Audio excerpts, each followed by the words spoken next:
Okay, so now that we have information about how to find a slope coefficient and a p-value to figure out whether or not we should be interpreting that coefficient as a correlation, and we also have r squared in our toolkit, we can really start to use those tools to answer our three different question types. So question type 1 is, does x cause y? Now, in this kind of a model, we're not trying to do a great job of predicting y. We're just trying to figure out if there's a correlation between x and y, and we're trying to rule out the possibility that that correlation is not real, that it's spurious because of other variables that we could include in our model. So with a question type 1, when you get your output, what you're really wanting to focus on is the slope coefficient for x. You're going to look at the p-value to see if it's smaller than 0.05. If it's smaller than 0.05, that suggests there's a correlation between x and y, and that's part of what's going to make your causal case. You can also look at that slope coefficient to see if the causal relationship is positive or negative and how big it is, and that's super interesting information. But the main thing you're looking at is there a correlation between these things? And you want to include z variables here. You want to include variables that could correlate with both y and x, because that gets you one step closer to a causal argument. Because remember, in order to establish a causal argument, correlation isn't enough. You also need to establish that you've ruled out all plausible alternatives. And one of the key plausible alternatives that you need to rule out is that there are some other variables that correlate with x and y at the same time and are causing it to look like there's a correlation between the two when there isn't.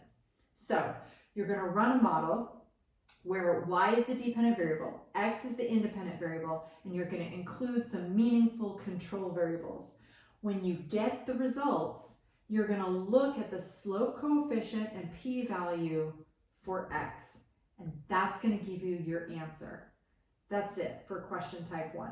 You can go on and interpret other stuff as well, but that's what's really going to answer this question, and that's where your focus should be when you're doing your interpretation and you're writing up the results or you're reporting on the results. So in that kind of a question, you're going to focus on, is there a correlation, and you're going to just describe that correlation. So you're going to focus on the slope coefficient for x.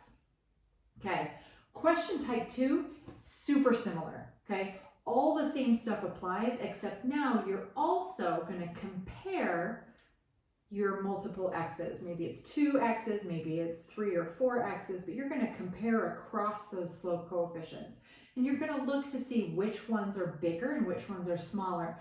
Now you have to watch out though, because if your x's are in different units, that can be really problematic and you can end up with the wrong kind of interpretations. So you want to make sure that if you're going to compare across x variables, that those x variables are using the same standardized unit of measure. And there are some ways to do that, even if you're interested in causes that aren't measured naturally in the same units. You just standardize those units. We'll talk about that some other time. But basically here, you're going to run a model that includes all of your x's plus controls, and then you're going to focus in on those slope coefficient estimates for your x variables. We don't have to worry so much about the z variables. You're going to focus on the x variables. You're going to see which ones are bigger and which ones are smaller. And just like with your previous question type, you want to make sure that your p-values are indicating that it's appropriate to be making those comparisons, that they're not likely to be 0, right? That you want those p-values to be smaller than 0.05. But the other thing to know is that if your p-value for one of the x's is smaller than 0.05, indicating that there's a correlation, but your p-value for the other x variable isn't smaller than 0.05, indicating that there's no correlation, that's important information too, right? That's going to tell you one of these things correlates with y and the other thing doesn't. And so if it doesn't correlate, it doesn't cause. And so that means your greatest cause is going to be the one that more likely has a correlation. So that is useful.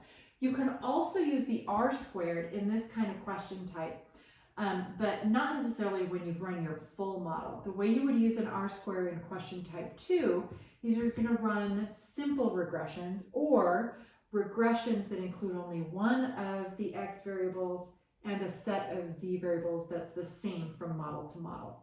And then you're going to look for which of those models, like you're going to have whole separate models, and you're going to see which of those models explains more of y, which one has the highest r squared. So you might run one model where it's x1 predicting y, and another model where it's x2 predicting y, and they're separate models, and you see which has the higher r squared. Or you could run x1 plus a set of controls against y, and then x2 plus the same set of controls against y, and see which one has the higher r squared. Higher r squared indicates explaining more variation in y, bigger effect. That's going to answer your question type 2. Now, question type 3 is really fun because it's so different from the rest of them. Question type 3, you don't actually care about the correlations. You don't care about the size of the betas. You don't care about any of that.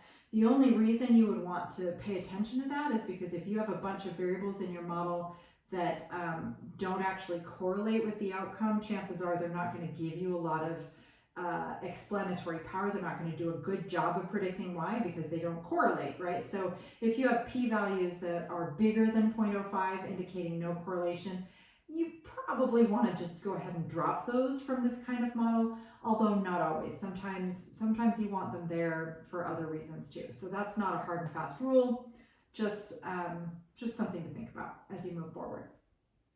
What you really want to focus on though in this kind of model type is you want to focus on your r squared for the model. So you're going to run this big model. It's got all these variables in it that you're going to use to make predictions in the future. And you want to do as good a job as making those predictions as possible. And what's the indicator of that? It's your r squared. So you're going to look at the r squared value when you're using a predictive model. And you're looking for a higher r squared.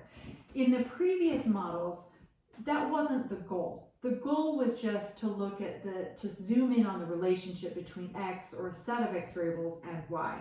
You weren't trying to explain all the variation in y. You were just trying to explain the relationship between x and y. That's different down here for model type 3 or question type 3. In this question type, you literally are just trying to do a good job of explaining as much variation in y as you can. You're trying to fill in as much of that circle as you can. So the way you're going to evaluate whether you're doing a good job of this is by looking at that r squared value. And a better model is one with a higher r squared. And that's just how that works. The other thing that's so cool about these though is that you do use the slope coefficients and you also use the intercept coefficient, because you can plug in values for each of those variables. Once you have your estimates and you've got all of your output, you can actually use those in a mathematical model to make predictions of future values of y, or of values of y based on a set of x variables. So that's a really fun thing. We're going to talk about how to do that in a different video, but that's how we're going to use the coefficients, the slope coefficients in this kind of a model.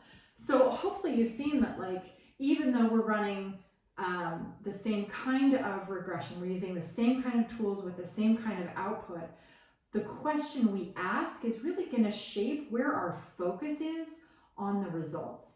And that's going to help us to interpret those results. And the way that we focus on those results totally depends on why we were running the model in the first place. And that is why we distinguish between the 3 different types of questions.